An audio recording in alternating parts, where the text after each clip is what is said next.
C'è stato il Covid, ci sono state le lezioni a distanza, ma il cuore, quello non è mancato e sono stati gli oltre 200 ragazzi della terza media dell'Istituto Comprensivo 1 i protagonisti di un addio dopo i 3 anni di scuola media Vittorelli e del plesso scolastico di via General Basso. Tutti assieme, dopo tanto, in un appuntamento ai Giardini Parolini con tanto di magliette in regalo. Un anno insolito che si conclude in maniera insolita grazie all'organizzazione del Comitato dei Genitori Vittorelli, che ha saputo utilizzare questo parco per poter fare una manifestazione legata al saluto, al commiato, ma anche all'augurio a tutti i ragazzi di terza di poter concludere degnamente questo anno scolastico e questo ciclo di studi. E a breve gli esami in forma anche questi, completamente diversi dagli scorsi anni. Si tratta di un colloquio, di una presentazione di un elaborato che verrà discusso dopo il 15 di giugno, ma i ragazzi hanno già presentato i loro materiali e quindi sulla scorta di quello che hanno scelto come tema sicuramente saranno degli esami speciali.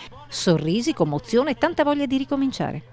È stato un anno molto bello perché oltre ad aver imparato una nuova tecnica di apprendimento abbiamo anche imparato ad usare meglio il computer e le tecnologie nuove.